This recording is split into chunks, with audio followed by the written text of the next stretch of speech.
Good morning students, कैसे हैं आप सब। तो आज की क्लास स्टार्ट करते हैं। तो आज क्या पढ़ेंगे, कक्षा 9वीं का मैथ्स, उसमें लेसन अध्याय 2 पढ़ेंगे, रियल नंबर्स या वास्तविक संख्याएं। तो इससे पहले लेसन 1 कंप्लीट कर चुके थे और बीच में कुछ दिनों से वीडियो नहीं बना पा रहा था क्योंकि एग्ज़ाम चल रहा था हम लोगों का कॉलेज का, इसलिए वीडियो नहीं बन पाया था। तो अब रेगुलर वीडियो आएगा। तो क्लास 9th में आज क्या पढ़ेंगे, वास्तविक संख्याएँ। ठीक है, तो वास्तविक संख्याएँ क्या होती है, रियल नंबर्स। आज तो इंट्रो पार्ट है, तो बेसिक जो परिभाषा वगैरह है उसको देखेंगे क्या होता है। फिर नेक्स्ट जो क्लास होगा उसमें पढ़ेंगे प्रश्नावली। तो वास्तविक संख्याएं, रियल नंबर्स। तो रियल नंबर क्या होते हैं, वे सभी संख्याएं जिनको संख्या रेखा या नंबर लाइन में निरूपित कर सकते हैं, उनको क्या कहते हैं, रियल नंबर्स या फिर वास्तविक संख्याएँ। ठीक है, वे सभी संख्याएँ जिनको हम लोग संख्या रेखा, एक रेखा है उस पर डिनोट कर सकते हैं, संख्या रेखा बनाते हैं। आगे पढ़ेंगे इस प्रकार से, ये क्या है, संख्या रेखा है। तो वे सभी संख्याएं जिनको हम लोग संख्या रेखा में दर्शा सकते हैं, वे सभी क्या कहलाती है, रियल नंबर्स या फिर वास्तविक संख्याएं कहलाती है। ठीक है, तो रियल नंबर्स पढ़ने से पहले, इसके पहले कुछ देख लेते हैं, जैसे कि प्राकृतिक संख्या। प्राकृतिक संख्या ये क्या होता है, प्राकृतिक संख्या मतलब एक से लेकर आगे अनंत तक जितनी भी संख्याएँ होती है सभी क्या होती है, प्राकृतिक संख्या। एक से लेकर आगे अनंत, एक से जितना भी आगे है अनंत तक सभी संख्या क्या कहलाती हैं, प्राकृतिक संख्या कहलाती है। ठीक है, इसको इंग्लिश में नेचुरल नंबर बोलते हैं। इसके बाद है, अब इसी में प्राकृतिक संख्या में अगर जीरो को भी ऐड कर दिया जाए, शून्य को भी ऐड कर दिया जाए, तो क्या कहलाती है, पूर्ण संख्या। पूर्ण संख्या इंग्लिश में होल नंबर। ठीक है, तो होल नंबर क्या होता है, यदि प्राकृतिक संख्याओं में जीरो को भी ऐड कर दिया जाए, शून्य को, तो शून्य से लेकर आगे अनंत तक जितनी भी संख्याएं हैं सभी क्या कहलाती हैं, पूर्ण संख्या। फिर आता है पूर्णांक संख्या। पूर्णांक संख्या integer number. Integer number English में भी नाम याद रखना। तो पूर्णांक संख्या क्या होती है, तो पूर्णांक संख्या वे सभी संख्याएँ हैं, शून्य से लेके आगे तो पूरा प्लस में है, पूर्ण संख्या है, तो इसमें अगर माइनस वाला भी ऐड कर दे तो सभी संख्याएं क्या कहलाती है, पूर्णांक संख्याएं। मतलब माइनस, प्लस और जीरो, इसको अगर हम लोग माइनस, इधर भी अनंत होगा, अनंत हो सकता है माइनस में अनंत तक, और इधर भी 1 2 3 और ये अनंत तक। तो अगर पूर्ण संख्या में जो माइनस वाली संख्याएँ होती है उनको भी अगर ऐड कर दिया जाए तो क्या बन जाती है, पूर्णांक संख्या। ठीक है, इसमें क्या किया हूँ, 0 1 2 3 था पहले और अनंत तक था, तो उसमें क्या किया, माइनस वाला भी ऐड कर दोगे तो क्या कहलाती है, पूर्णांक संख्या। उसके बाद आता है परिमेय संख्या। परिमेय संख्या, तो इसको क्या बोलते हैं इंग्लिश में, रेशनल नंबर।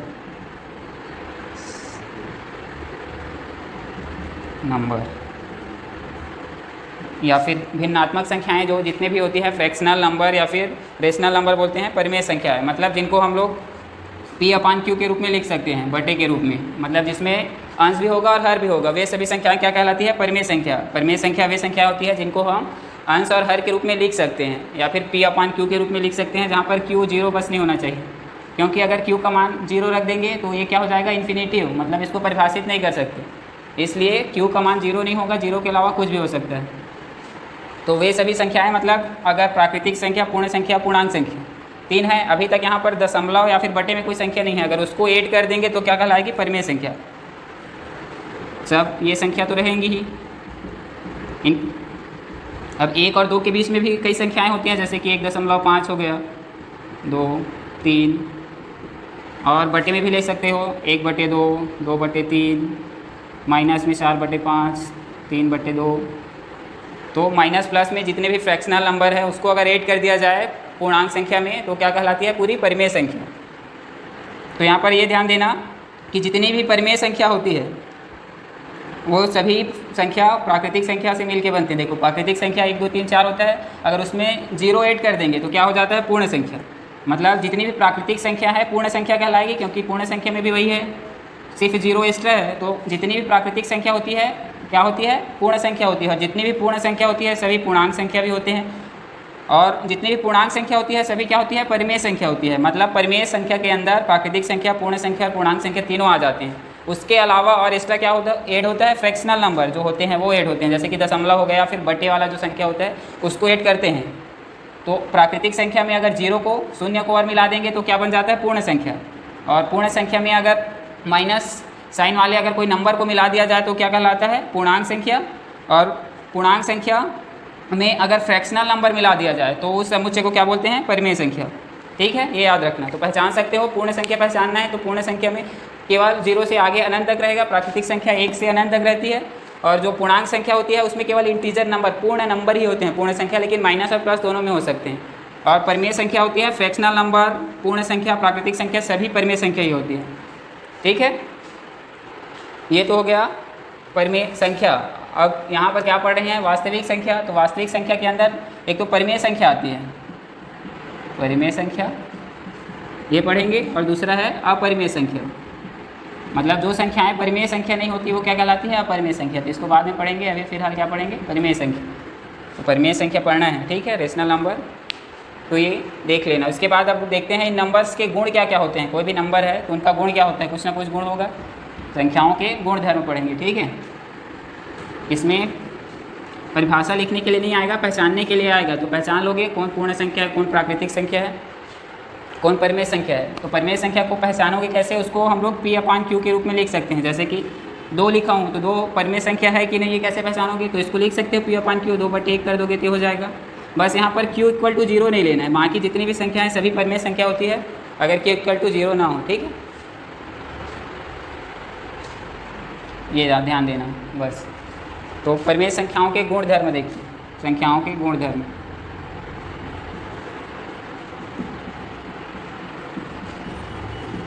संख्याओं के गुण धर्म, तो संख्याओं के क्या क्या प्रॉपर्टीज़ होते हैं उनको देखेंगे। तो अभी तक जितने भी नंबर पढ़े हैं, पूर्ण संख्या, प्राकृतिक संख्या और पूर्णांक संख्या, और क्या पढ़े हैं, परिमेय संख्या, तो उनके क्या क्या गुण धर्म होते हैं। तो पहला गुण होता है सभी का संवित्तता। ये गुण चेक करेंगे, संवित्तता या फिर संवरक, इंग्लिश में बोलते हैं क्लोजर। क्लोजर, ठीक है। पहला गुण होता है कोई भी संख्या का संवित्तता।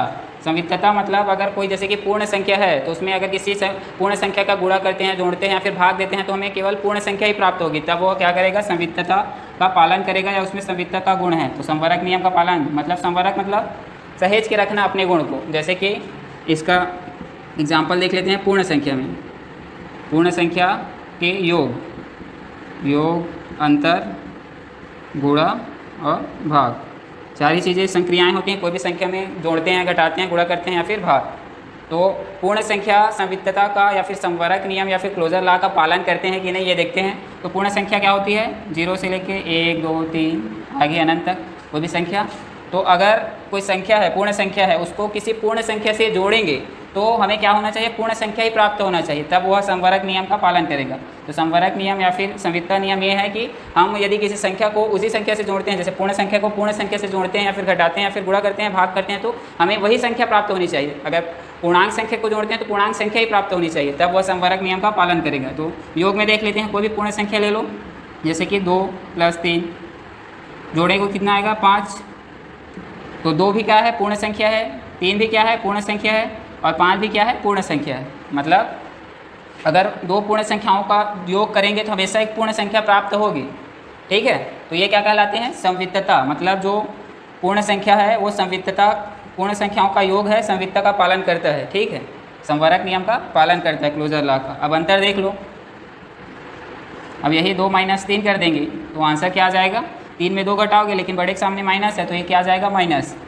अब ये तो पूर्ण संख्या है, ये भी पूर्ण संख्या है, लेकिन ये क्या है, पूर्णांक संख्या है। तो अंतर 2 पूर्ण संख्याओं को घटाने पर एक पूर्ण संख्या प्राप्त हो, ये ज़रूरी नहीं है। तो ये क्या है, एक पूर्णांक संख्या है, तो ये संवरक नियम का पालन नहीं करते। तो पूर्ण संख्याओं का अंतर यानी घटाव में संवरक नियम क्या होता है, फॉलो नहीं होता, संवरक नियम लागू नहीं होता। ठीक है, संवरक नियम क्या है, अगर किसी संख्या, पूर्ण संख्या या फिर कोई भी संख्या है, उसको उसी संख्या से जोड़ेंगे, घटाएंगे, गुणा भाग करेंगे, वही संख्या प्राप्त होनी चाहिए। लेकिन इसमें नहीं हो रहा है, ये भी पूर्ण है, ये भी पूर्ण है, दोनों को घटाए तो एक पूर्णांक संख्या प्राप्त हो गई, तो संवरक नियम का पालन नहीं हो रहा है। गुणा में देख लेते हैं, 2 × 3 करेंगे कितना आ जाएगा, 6। तो 3 और 2 तो पूर्ण संख्या है और 6 जो प्राप्त हुआ है वो भी पूर्ण संख्या है, तो ये भी संवरक नियम का पालन करती है पूर्ण संख्या। ठीक है, अब भाग दे दो 2 में 3 का, तो कितना आएगा, फ्रैक्शन में आएगा 0.66 इस प्रकार से आएगा, या फिर बटे में ही रहेगा, कटेगा नहीं पूरा। तो भाग देने पर क्या आ रहा है, ये दोनों तो पूर्ण संख्या है, ये भी पूर्ण संख्या है, ये भी पूर्ण संख्या है, लेकिन जो आंसर आ रहा है वो क्या है, एक परिमेय संख्या है। ठीक है, तो पूर्ण संख्या और पूर्ण संख्या का भाग देने पर जरूरी नहीं है पूर्ण संख्या है, परिमेय संख्या भी आ सकता है, इसलिए ये संवरक नियम का पालन नहीं करता। तो ये याद रखना, पूर्ण संख्या में केवल योग और गुणा ही संवरक नियम का पालन करते हैं, अंतर और भाग में संवरक नियम लागू नहीं होता पूर्ण संख्या में। ठीक है, इसी प्रकार पूर्णांक संख्या का भी चेक कर सकते हो। पूर्णांक संख्या में, पूर्णांक संख्या क्या होता है, माइनस और 0 और प्लस, ये क्या होते हैं, पूर्णांक संख्या। ठीक है, इसमें भी चेक कर सकते हो। इसी प्रकार संवरक नियम मतलब किसी संख्या को उसी संख्या से भाग देने पर या फिर गुणा करने पर, जोड़ने घटाने पर वो संख्या प्राप्त होती है, तब वह नियम का पालन करेगा। तो इसमें चेक करके देख लेते हैं। योग, सबसे पहले क्या करते हैं, योग।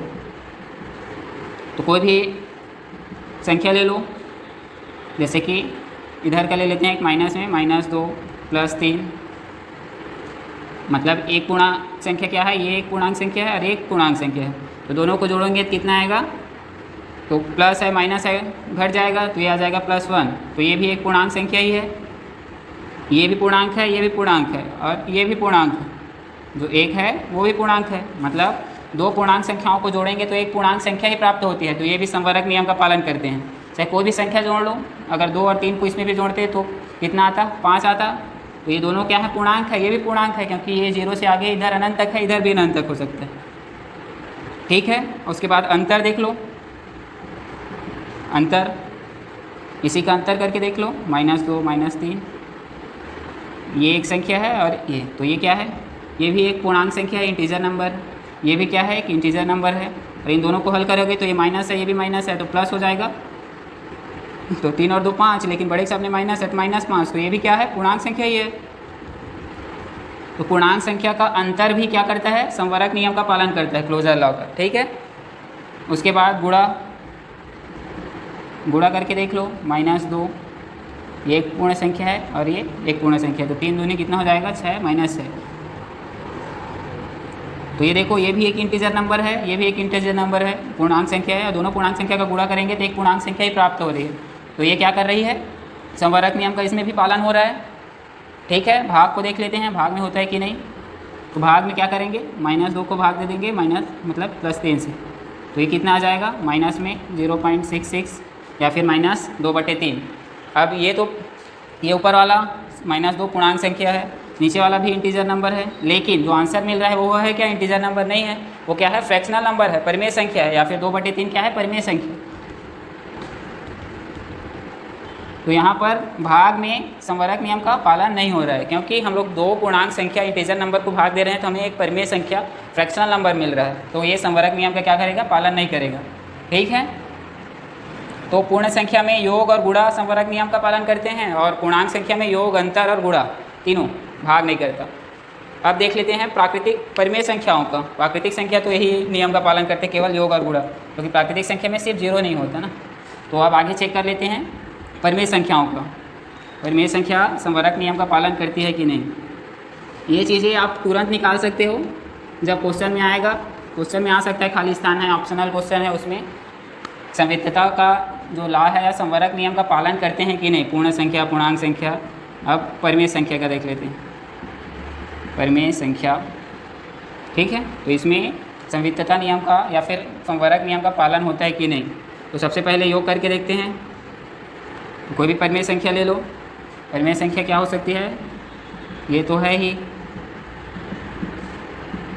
इसके अलावा और क्या हो सकते हैं, फ्रैक्शन में 2/3 ले सकते हो, इधर प्लस में भी 2/3, 3/5, या फिर दशमलव में लिख सकते हो कोई भी संख्या को, 1.6, 1.5, 2.5, 2.6, इस प्रकार से।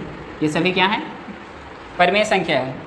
अब परिमेय संख्या को क्या करेंगे, योग करके देखेंगे। अगर 2 परिमेय संख्याओं को जोड़ने से एक परिमेय संख्या प्राप्त होगी, तब वह संवरक नियम का पालन करेगा, नहीं तो फिर नहीं करेगा। तो कोई भी 2 संख्या ले सकते हो,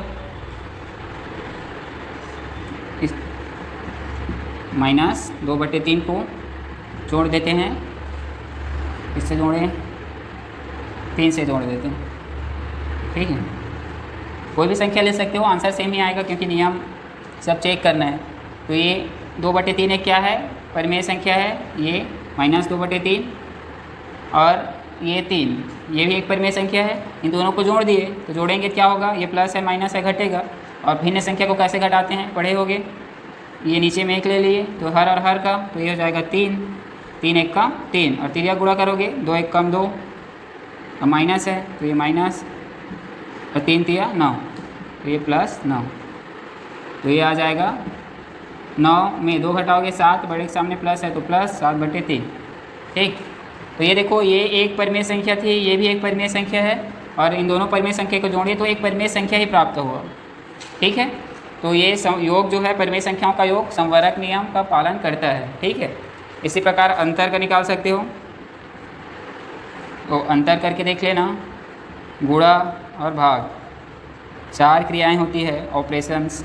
तो अंतर में देख लो, इसी को घटा दो, -2/3 को घटा दिए 3 से, 3 को लिख सकते हैं 3/1, ठीक है। तो ये भी एक परिमेय संख्या, ये भी, इन दोनों को घटाएंगे तो कितना आ जाएगा, नीचे में 3 1 कम 3 और ये 2 1 कम 2 और 3 3 9, तो 9 और 2 11, तो -11/3। तो ये भी एक परिमेय संख्या ही है, ये भी एक परिमेय संख्या है।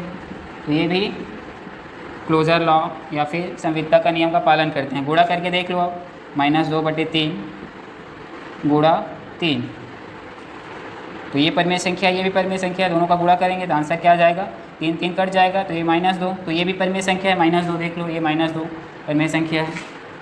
तो 2 परिमेय संख्याओं का गुणा करने पर भी हमें परिमेय संख्या ही मिलती है। तो ये भी संवरक नियम का पालन करते हैं। भाग, अब ये 2/3 है, इसको भाग देना है 3 से, 3/1 लिख सकते हो भाग। अब भाग को कैसे हल करते हैं, भाग को गुणा में बदल के हल करते हैं, गुणा में बदलते हैं तो ये पलट जाता है, ये 2/3 माइनस माइनस में है, माइनस ये भाग है, गुणा में बदलेगा तो ये हो जाएगा 1/3, 3/1 था वो 1/3। तो अब देख लो, हल करोगे तो ऊपर ऊपर का गुणा होता है तो ये -2 और नीचे 3 3 9, तो ये भी क्या है, एक परिमेय संख्या ही है। तो 2 परिमेय संख्याओं का भाग देने पर एक परिमेय संख्या ही प्राप्त होती है, तो ये भी संवरक नियम का पालन करते हैं। तो परिमेय संख्या का योग, अंतर, गुणा और भाग सभी संवरक नियम का पालन करते हैं, ठीक है, ये याद रखना। बस यहाँ पर परिमेय संख्या में अगर ये 0 ले लिए, जैसे कि अगर इसी को हम लोग 0 से भाग देते, ये माइनस, जैसे कि एक परिमेय संख्या है मान लो 2 और इसको अगर 0 से भाग देंगे तो ये आ जाएगा इन्फिनिटी व परिमेय संख्या, तो ये वाला क्लोजर लॉ फॉलो नहीं हो पाएगा, ठीक है। मतलब यहाँ पर 0 भी है लेकिन हम लोग इससे भाग दिए तो परिमेय संख्या आया, लेकिन अगर 0 से भाग देंगे तो ये वाला परिमेय संख्या नहीं आएगा। इसलिए भाग परिमेय संख्या का भाग जो है संवरक नियम का पालन नहीं करता। बाकी योग, अंतर और गुणा, यहाँ पर 0 से गुणा करेंगे 0 आएगा, 0 परिमेय संख्या है, ठीक है। तो भाग बस नहीं करता, परिमेय संख्या में भाग बस संवरक नियम का पालन नहीं करता। फिर अब आगे देखेंगे संख्या रेखा में दर्शाना, परिमेय संख्याओं को संख्या रेखा में दर्शाएंगे कैसे, क्योंकि रियल नंबर की परिभाषा में बताया था कि किसी भी रियल नंबर को हम लोग संख्या रेखा जो होती है उसमें दर्शा सकते हैं। किस प्रकार दर्शाएंगे ये देख लो।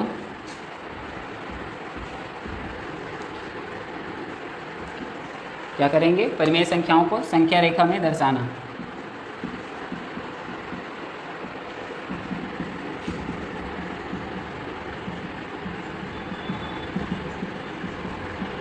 तो संख्या रेखा क्या होता है, जिसमें हम लोग किसी भी नंबर को एक रेखा में दर्शा सकते हैं। अब रियल नंबर जितनी भी होती है उनको हम लोग संख्या रेखा में दर्शा सकते हैं, उसमें परिमेय संख्या और परिमेय संख्या दोनों आती है। तो अभी तो फिलहाल परिमेय संख्या देखेंगे। तो परिमेय संख्या के लिए मान लो ये एक रेखा है, ये 0, बराबर भागों में बांटना है, ये 1, ये 2 और ये 3, इधर ये -1, -2, -3।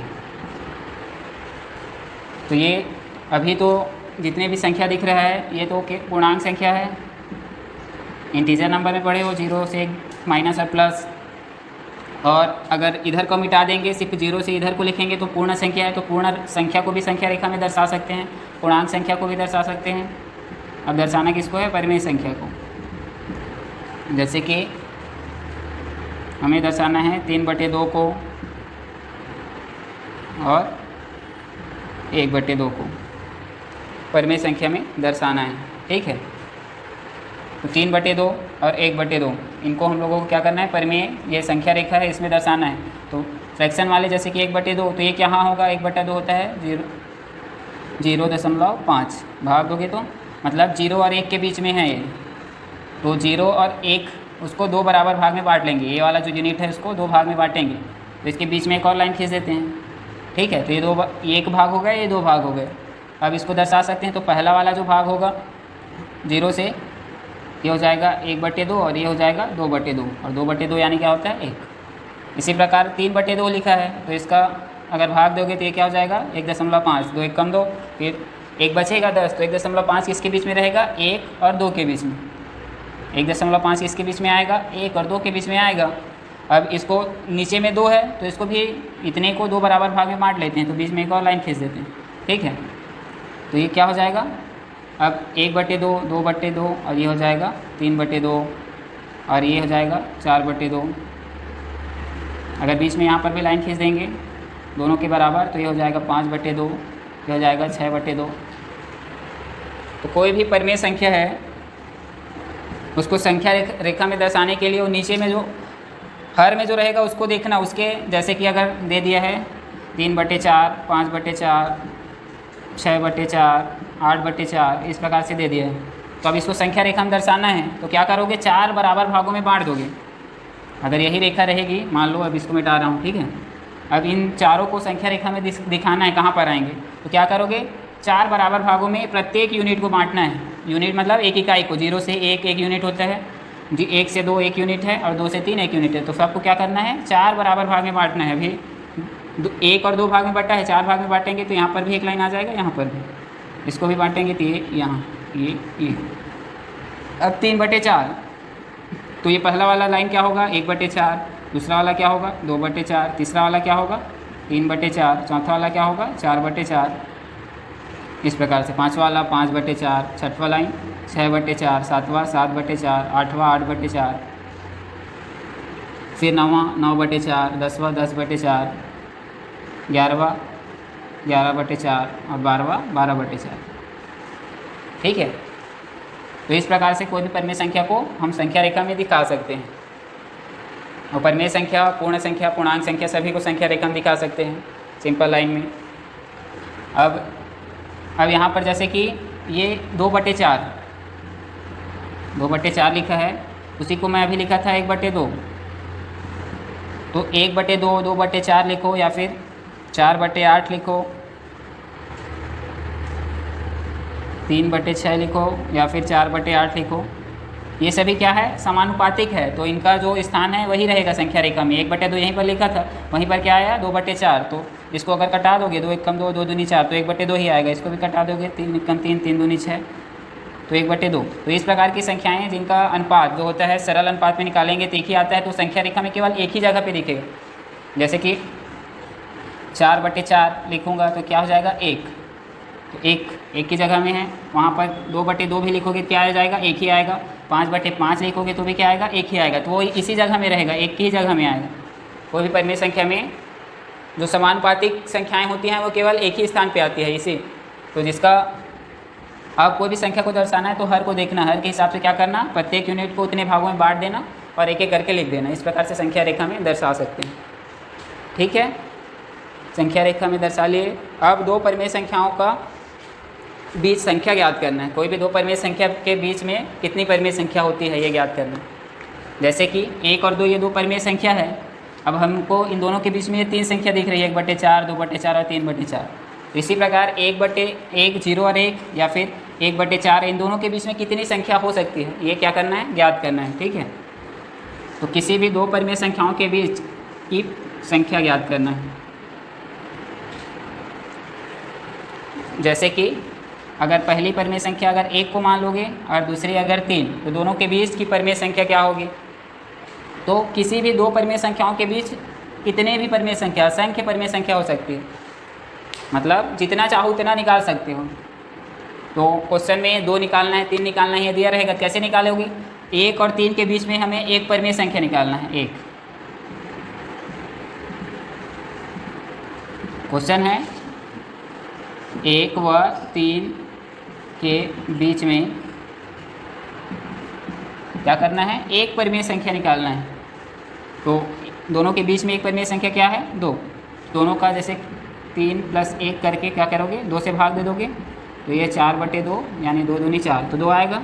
मतलब करते क्या है, बीच की परिमेय संख्या निकालने के लिए पहला जो संख्या होता है और दूसरा संख्या, उन दोनों को जोड़कर 2 से भाग दे देते हैं। इसके अगर 0 और 2 के बीच निकालोगे तो 0 + 2/2, तो कितना हो जाएगा, 2/2 यानी कि 1। तो कोई भी संख्या है, परिमेय संख्या है, उसके बीच में अब 0 और 1 के बीच में भी परिमेय संख्या निकाल सकते हो। 0 और 1 के बीच की परिमेय संख्या क्या हो जाएगी, 0 में 1 जोड़ोगे और 2 से भाग दे दोगे, तो ये हो जाएगा 1/2। तो इन दोनों के बीच में क्या है, 1/2 है। लेकिन 1/2 और 1 के बीच में भी परिमेय संख्या निकाल सकते हो। तो 1/2 + 1 करोगे और भाग दे दोगे 2 से, तो ये क्या हो जाएगा, 2। 3/2 बट्टे में 2, तो ये हो जाएगा 3/4।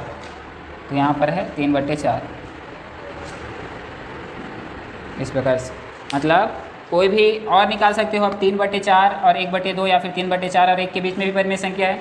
तो किन्हीं भी दो परिमेय संख्याओं के बीच में असंख्य परिमेय संख्या होती है। कितनी, असंख्य, ये याद रखना।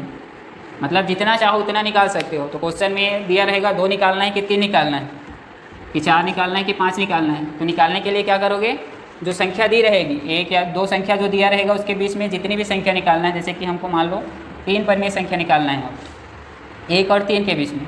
तो सबसे पहले क्या करेंगे, 1 और 3 के मध्य में, बीच में जो है उसको पहले निकालेंगे। तो बीच का कैसे निकालते हैं, इसको दोनों को जोड़कर 2 से भाग दे दोगे, 1 + 3, 2 को भाग दे दिए, तो कितना आ जाएगा, 4/2 यानी कि 2। तो एक संख्या क्या मिल गया, 2। 3 परिमेय संख्या निकालना है, एक मिल गया, क्या है, 2। ठीक है। अब दूसरा परिमेय संख्या निकालना है, 3 निकालना है, तो दूसरा कहाँ से निकाल लेंगे। अब 2 तो मिल गया, 1 और 3 के बीच में 2 मिल गया है। अब 2 और 3 के बीच में भी निकाल सकते हैं, तो 1 निकाल लेते हैं 2 और 3 के बीच में, तो ये हो जाएगा 3 और 2 5, 5/2, तो ये हो जाएगा 5/2। ये है 2 और 3 के बीच में। अब 1 और 2 के बीच में भी निकाल सकते हैं, तो 1 और 2 के बीच में भी निकाल लेते हैं, तो ये हो जाएगा 3/2, तो ये 3/2। तो इस प्रकार से हम लोग जितनी भी चाहे संख्या निकाल सकते हैं। किसी भी दो परिमेय संख्याओं के बीच में असंख्य परिमेय संख्या होती है, तो जितना बोलेगा उतना निकाल सकते हो। सिर्फ करना क्या है, फर्स्ट और अंतिम का जोड़ देना है और 2 से भाग कर देना है। ठीक है। तो आगे क्वेश्चन बनाएंगे प्रश्नावली के। फिर इसके बाद है शून्य। दार्शनिक पद्धति में जो शून्य की भूमिका पहले लेसन 1 में पढ़े हो, शून्य क्या है, शून्य बहुत ही इंपॉर्टेंट रोल होता है दार्शनिक पद्धति में। तो शून्य की भूमिका क्या है, उसको पढ़ने के लिए क्या पढ़ेंगे, योज्य तस्मक। ये क्वेश्चन आता है, योज्य तस्मक क्या होता है, तत्समक, और है गुणन तस्मक, गुणात्मक तत्समक या फिर गुणन तत्समक। फिर योज्य प्रतिलोम,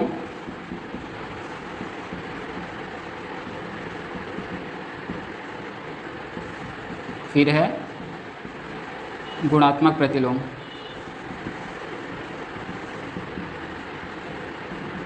ठीक है।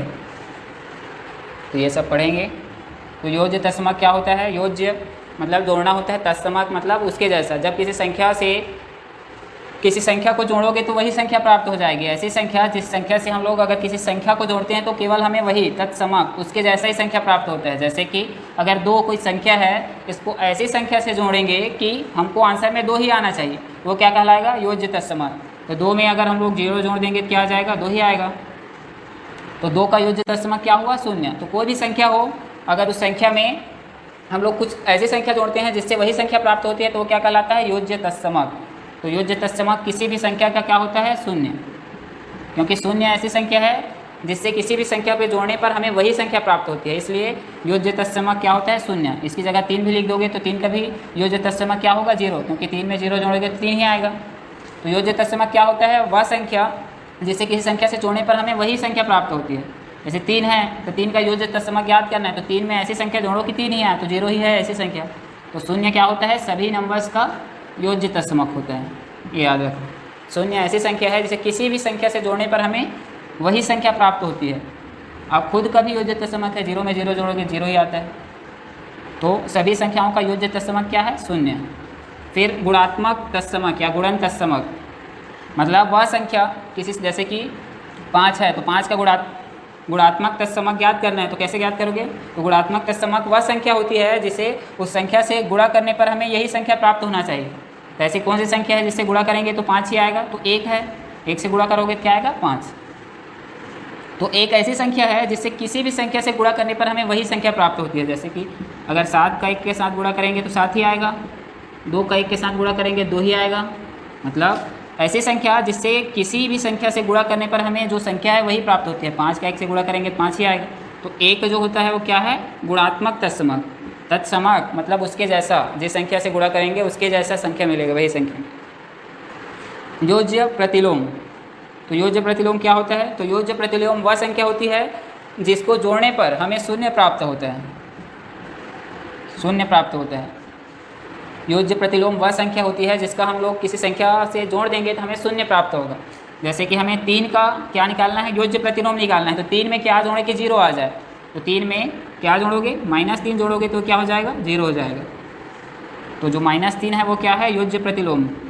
इसका 3 का योज्य प्रतिलोम है -3, क्योंकि योज्य प्रतिलोम क्या होता है? वह संख्या जिसे किसी संख्या से जोड़ने पर 0 आना चाहिए। तो 3 का अगर योज्य प्रतिलोम निकालने के लिए बोलेगा तो उसमें क्या जोड़े कि वो 0 हो जाएगा, तो -3 जोड़ोगे तो 0 हो जाएगा। 5 का पूछेगा तो 5 में क्या जोड़ोगे क्योंकि 0 हो जाएगा, 5 में -5 जोड़ोगे तो 0 हो जाएगा। उसी प्रकार अगर 2/3 में क्या जोड़ें, या फिर उल्टा दे सकते हैं, -2/3 है। अब इसका योज्य प्रतिलोम क्या होगा? तो -2/3 में क्या जोड़ें कि 0 हो जाएगा, तो +2/3, तो ये हो जाएगा 0। तो योज्य प्रतिलोम क्या होता है? जोड़ना है। योज्य मतलब जोड़ना है ऐसी संख्या से जिससे कि वह 0 हो जाए। तो किसी भी संख्या को ऐसी संख्या से जोड़ते हैं कि वह 0 हो जाता है, तो वह संख्या क्या कहलाती है? योज्य प्रतिलोम। उसी प्रकार है गुणात्मक प्रतिलोम। ठीक है, गुणात्मक प्रतिलोम।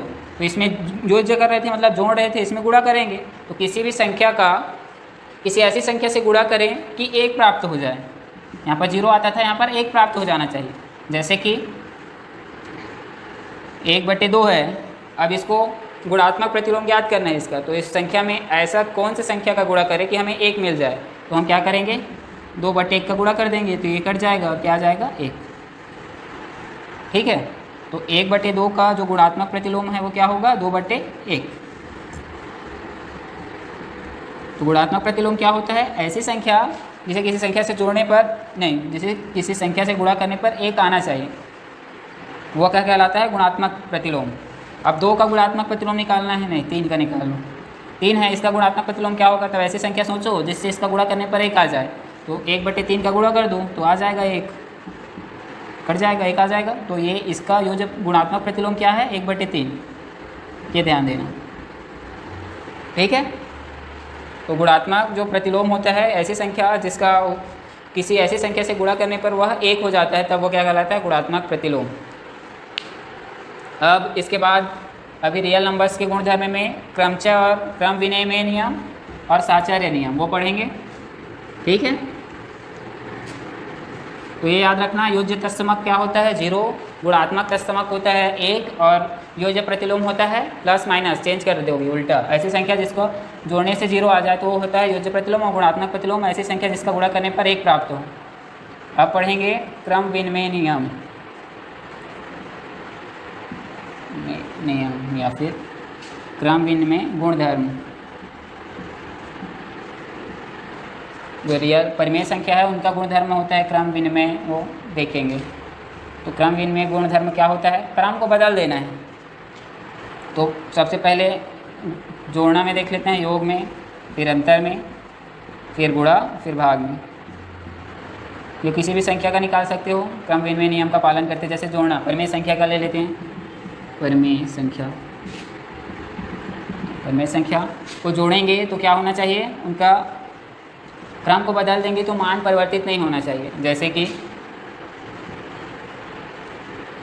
एक नंबर है 1/2,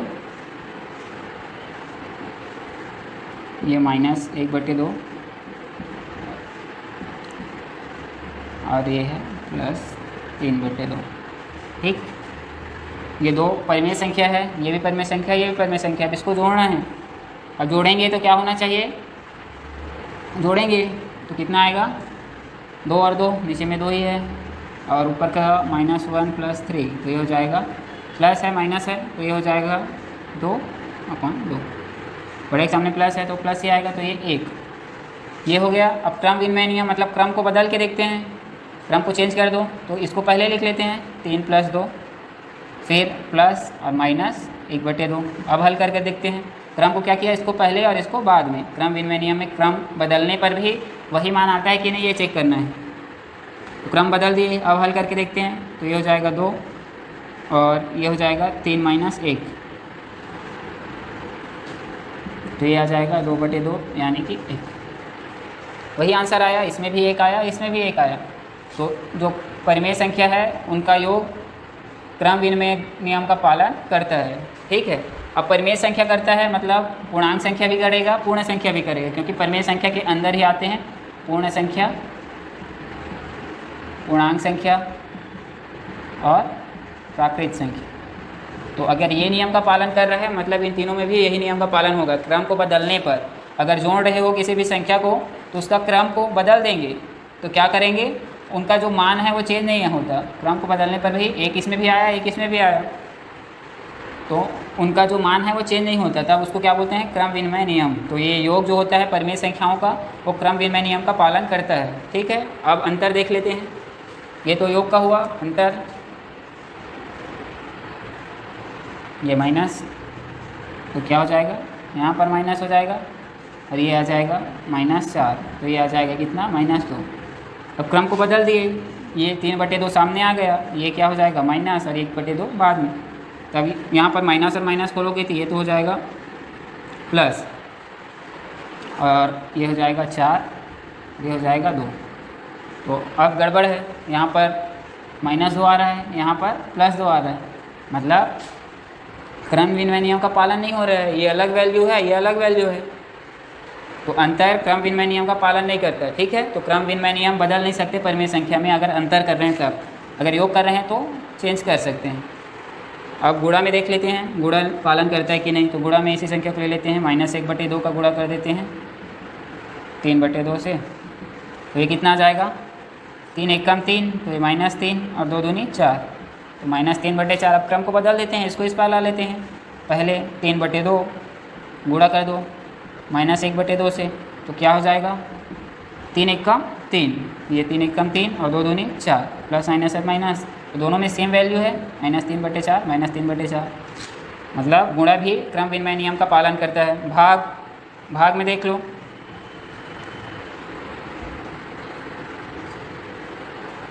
इसी को भाग करके देखते हैं, ये भाग, ये भाग, तो भाग करोगे एक -1/2 का 3/2 से, तो भाग को गुणा में बदल दोगे, तभी भाग कैसे करते हैं, 1/2 लिखोगे, उसके बाद ये भाग गुणा में बदल जाएगा और ये हो जाएगा 2/3, ऐसे होता है। तो 3 दूनी कितना हो जाएगा, 6 और 2 × 1 = 2, तो ये हो जाएगा -2/6। अब इसको हल करोगे, क्रम बदल दिया मैं, इसको सामने ला लिया, इसको बाद में लिख दिया, क्योंकि क्रम विनिमय नियम चेक करना है। तो अब फिर हल करोगे तो ये 3/2 है, ये भाग गुणा में बदल जाएगा, ये फिर पलट जाएगा, ऊपर चला जाएगा -2/1। अब गुणा करोगे तो 3 दूनी 6 माइनस और 2 × 1 = 2। अब देखो -2/6 आया, इसमें -6/2 आया, दोनों वैल्यू अलग अलग है, मतलब क्रम विनिमय नियम का पालन नहीं करता है, ठीक है। तो इस प्रकार कोई भी संख्या परिमेय संख्या का क्रम विनिमय नियम का पालन करता है कि नहीं, वो चेक कर सकते हैं। तो क्रम विनिमय नियम केवल योग में होता है और गुणा में होता है, अंतर और भाग में नहीं होता।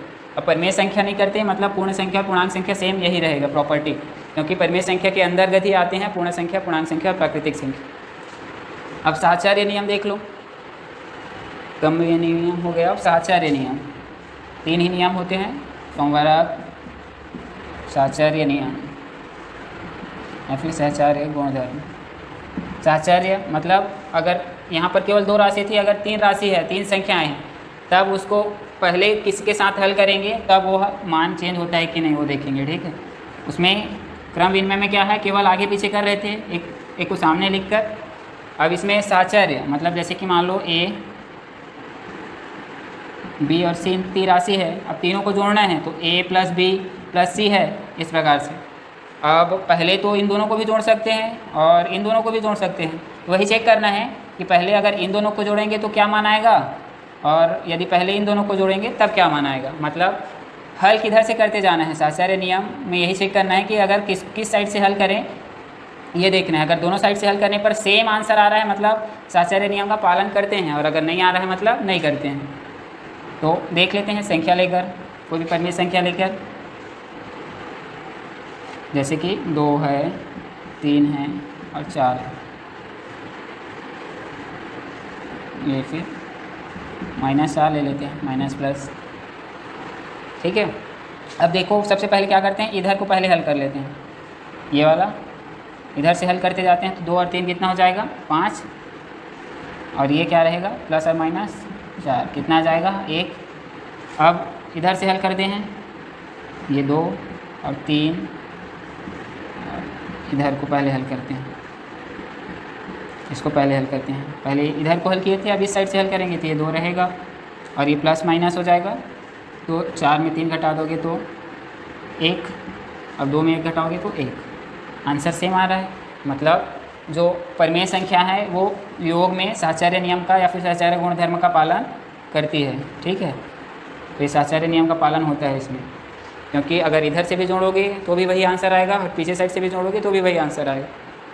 फिर अंतर में देख लो, अंतर में कोई चेंज आता है क्या। तो यहाँ पर माइनस कर दो, यहाँ पर भी माइनस कर दो,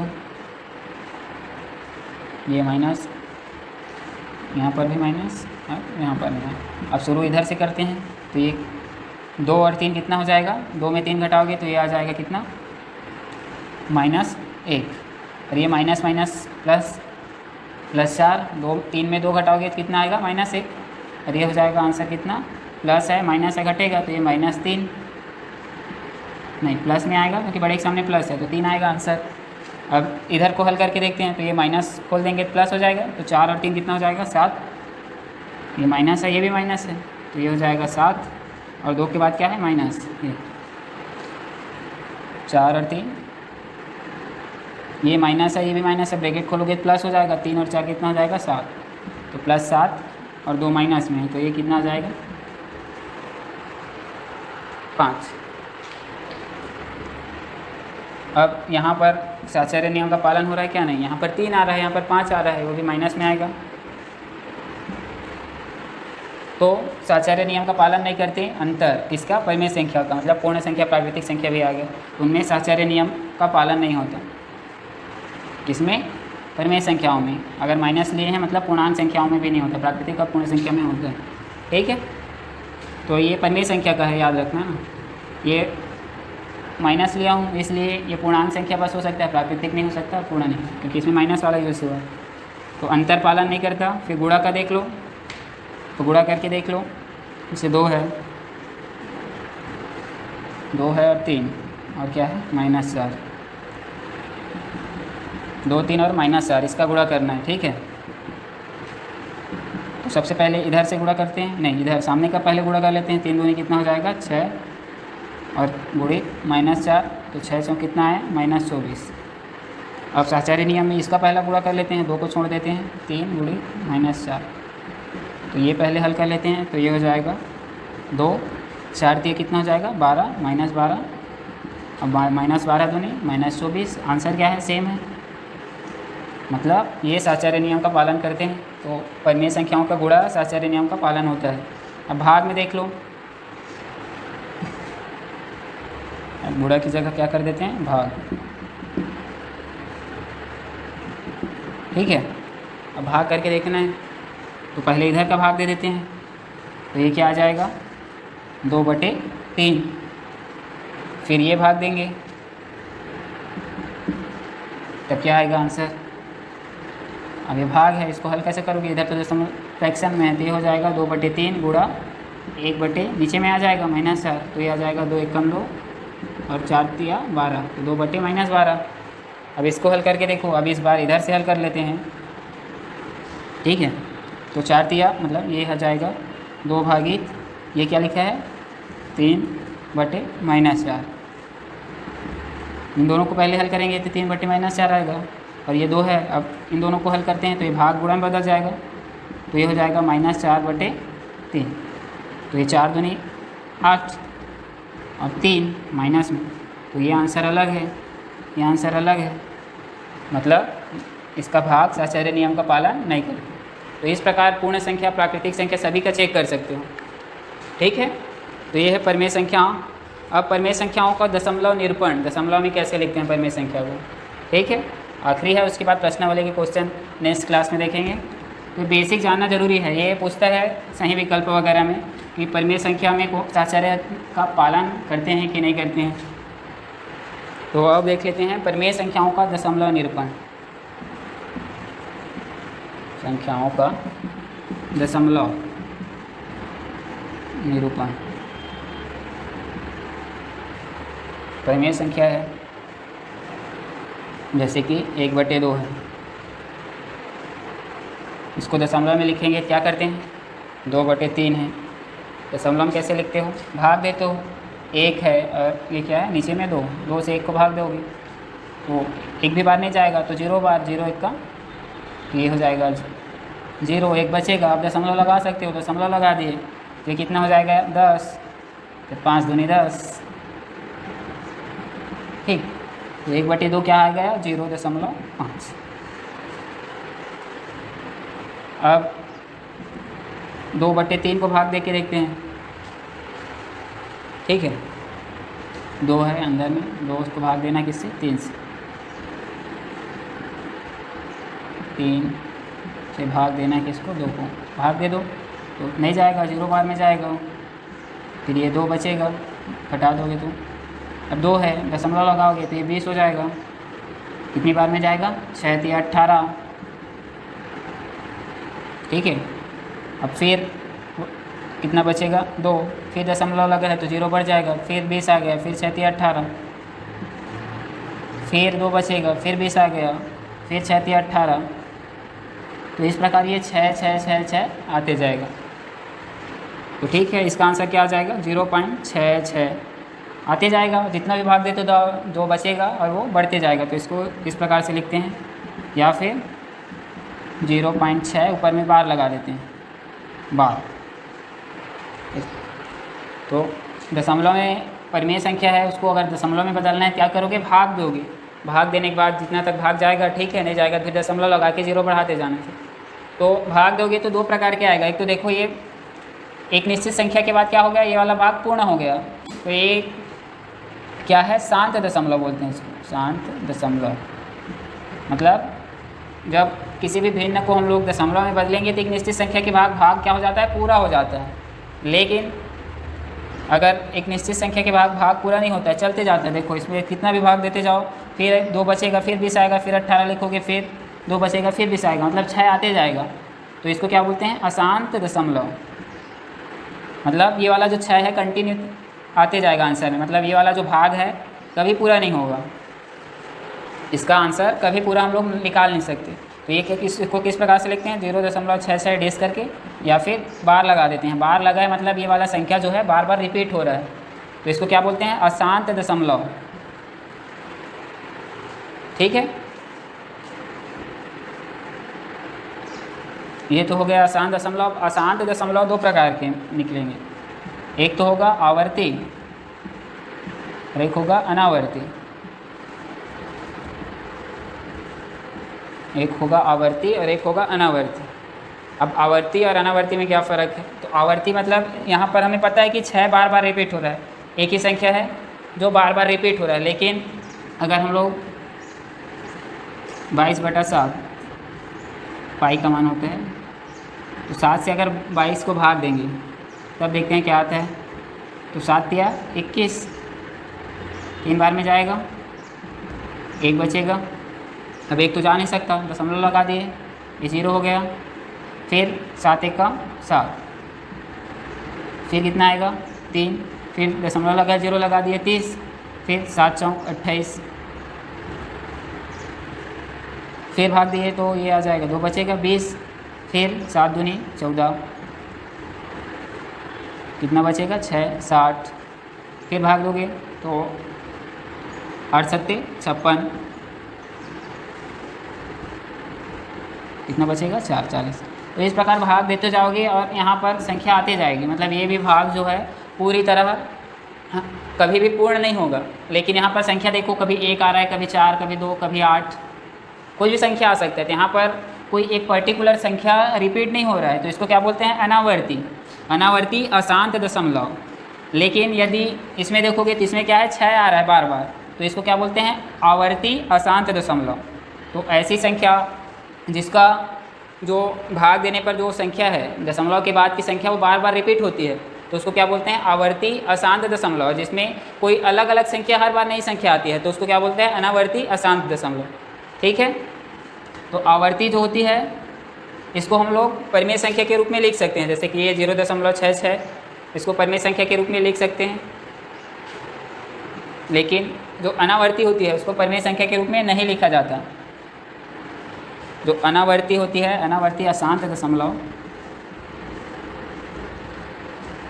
इसको परिमेय संख्या के रूप में नहीं लिख सकते। ठीक है, क्योंकि इसमें कोई भी अंक आते रहता है। जैसे पाई, अभी बताया पाई का मान क्या होता है? 3.142 इस प्रकार से आते जा रहा था। उसी प्रकार कर्णी दो का मान क्या होता है? 1.414 इस प्रकार से कंटिन्यू आगे रहता है, चलते जाता है। तो जो अशांत दशमलव होता है वो कंटिन्यू चलते जाता है, तो इसको हम लोग किस में? परिमेय संख्या के रूप में नहीं लिख सकते। तो ये क्या कहलाती है? अपरिमेय संख्या। जो अनावर्ती अशांत दशमलव है वह क्या कहलाती है? अपरिमेय संख्या। और इसमें वही पढ़ना है, परिमेय संख्या और अपरिमेय संख्या। तो वे सभी संख्याएं जिसको हम लोग परिमेय संख्या के रूप में नहीं लिख सकते, वे क्या कहलाती है? अपरिमेय संख्या। उसमें क्या आता है? अनावर्ती अशांत दशमलव वाली जितनी भी संख्या हैं जिनका रिपीट नहीं होता मान। तो इसमें कर्णी वाली जितनी भी संख्या है जो पूर्ण वर्ग नहीं है, कर्णी 2, कर्णी 3, कर्णी 5, पाई हो गया, ये सभी क्या है? अपरिमेय संख्या है। क्योंकि इनको हम लोग दशमलव के रूप में कन्वर्ट करते हैं तो इनका मान कंटिन्यू आते जाता है, खत्म नहीं होता। ठीक है। तो ये वाला रिपीट होता है, उसके ऊपर बार लगाते हैं। अब ये ज़रूरी नहीं है कि केवल एक ही संख्या रिपीट हो, इस प्रकार से भी हो सकता है। अब एक को 3.1 आया, उसके बाद 2, 3 रिपीट हो रहा है, तो इसको किस प्रकार से लिखोगे? ये है, इसका मतलब ये है कि 3 और 3.1 है, उसके बाद 2, 3, 2, 3, 2, 3 इस प्रकार से आते जा रहा है। तो 2, 3 आ रहा है, इसलिए 2, 3 दोनों के ऊपर क्या लगा है? बार लगा है। तो जिसके ऊपर बार लगा है वो कंटिन्यू आते जा रहा है। 3 संख्या भी हो सकता है, 4 संख्या भी हो सकता है अगर रिपीटेशन है तो। ठीक है, तो ये ध्यान देना। और जिसके ऊपर बार नहीं लगा है वो एक ही बार रहेगा। तो अभी क्या किए? परिमेय संख्या को दशमलव में बदले। अब दशमलव वाली संख्या को परिमेय संख्या में बदले। कि केवल शांत दशमलव ही परिमेय संख्या में बदला जा सकता है और अशांत ये वाला नहीं ना। अनावर्ती अशांत दशमलव नहीं बदला जा सकता। तो आवर्ती और ये शांत दशमलव दोनों को परिमेय संख्या में कैसे बदलेंगे ये देखते हैं। ठीक है, उल्टा है, इस बार दशमलव संख्या को परिमेय संख्या में बदलेंगे। ये दशमलव में कोई संख्या दी गई है, उसको परिमेय संख्या में कैसे लिखेंगे? परिमेय संख्या के रूप में लिखना। ठीक है, तो जो दशमलव संख्या होता है उसको परिमेय संख्याओं के रूप में कैसे लिखेंगे? तो ये 1/2 लिखा था, उसको 0.5। तो इसको इसमें कन्वर्ट करने के लिए क्या किए थे? भाग दे दिए थे। 1 का 2 में भाग दे दिए थे। इस प्रकार से 1 लिखा था, इधर 2 भाग दे दोगे तो ये आ जाएगा। अब हमें 0.5 को 1/2 बनाना है, तो वो कैसे करते हैं? तो जब भी 0.5 शॉर्ट में ट्रिक बता देता हूँ। जैसे दशमलव है उसको हटाना है और बटे के रूप में लिखना है या फिर परिमेय संख्या में। तो दशमलव को हटाओगे तो दशमलव की जगह क्या रखना है? 1/1। और दशमलव हट गया तो दशमलव के बाद कितनी संख्या है? 1 संख्या है, तो 1 0 लगा देना है। तो ये हो जाएगा 5/10। 5 1 कम 5 और 5 दूनी 10, तो 1/2 बदल गया। कोई भी संख्या हो, जैसे 2.3, 4, 5, ये कोई संख्या है। अब इसको बदलना है बटे के रूप में। तो क्या करोगे? ऊपर की संख्या 2, 3, 4, 5, नीचे में क्या लिखोगे? दशमलव की जगह 1 और दशमलव के बाद 3 संख्या है तो 3 0। ठीक है, ये हो गया। तो ये जो है दशमलव संख्या, इसका भिन्नात्मक या फिर परिमेय संख्या के रूप में इस प्रकार से लिख सकते हैं। अब इसको और कटा सकते हो, 5 से कट जाएगा, कटा के भी लिखना है। और कोई संख्या है जैसे कि 2.5 ये बटे के रूप में क्या होगा, तो ये हो जाएगा 25, दशमलव जगह 1, दशमलव के बाद एक संख्या तो 0, 25/10 कटा दो, 5 पंचे 25, 5 दूनी 10। तो इस प्रकार से कोई भी भिन्न संख्या है, दशमलव संख्या है, उसको भिन्न में बदलते हैं। कब? जब वो सिंपल हो, शांत हो, शांत दशमलव हो तब। अब अशांत हो और आवर्ती हो तब कैसे करेंगे? क्वेश्चन वही है, अशांत और आवर्ती वाला। जैसे कि अभी 0.66 ये कंटिन्यू था, या फिर इसको लिख सकते हैं हम लोग 0.6 बार। ठीक है, इसको किस में बदलना है? भिन्न में, जो कि 2/3 होता है। अब इसको कैसे बदलेंगे 2/3 में? तो इसमें क्या करना है, सबसे पहले इस संख्या को परिमेय संख्या के रूप में मान लेना। अब पता नहीं है, निकालना है भिन्न संख्या क्या होगा, तो मान लो PQ एक परिमेय संख्या है, मान लेना इस प्रकार से, या फिर 6 ये हो गया पहला समीकरण। मान लिए कि माना कि PQ परिमेय संख्या है 0.6 बार के, या फिर इसी को लिख सकते हो PQ 0.66 4 बार लिख सकते हो, जितनी बार हो सकता है। ये हो गया पहला, इस प्रकार से भी लिख सकते हो, वही पहला समीकरण हो गया। अब क्या करना है, देखना है बार एक संख्या के ऊपर लगा है और दशमलव के जस्ट बाद लगा है, तो क्या करोगे, 10 का गुणा कर दोगे। दोनों पक्षों में क्या करेंगे, 10 का गुणा कर देंगे। 10 का गुणा करने पर इधर भी 10 का गुणा करना है, इधर भी करना है, तो ये हो जाएगा 10 PQ इक्वल टू ये हो जाएगा 10 0.666। अब ये मान लो समीकरण 3 है। ठीक है, अब इसको समीकरण 2 में समीकरण 3 को घटा देना है, समीकरण 3 में समीकरण 2 को घटाना है। समीकरण 3 में समीकरण 2 को घटाने पर, ठीक है, जो समीकरण 3 है उसमें इसको घटा देंगे, तो ये हो जाएगा, इधर क्या है 10P/Q माइनस P/Q, इधर क्या है 10 है और 0.6666, इसको घटाना है 0.66। ठीक है, घटा दो, इधर घटाओगे 10 में 10 P/Q है, उसमें 1 P/Q घटा दोगे तो ये 9 बच जाएगा, 9 P/Q।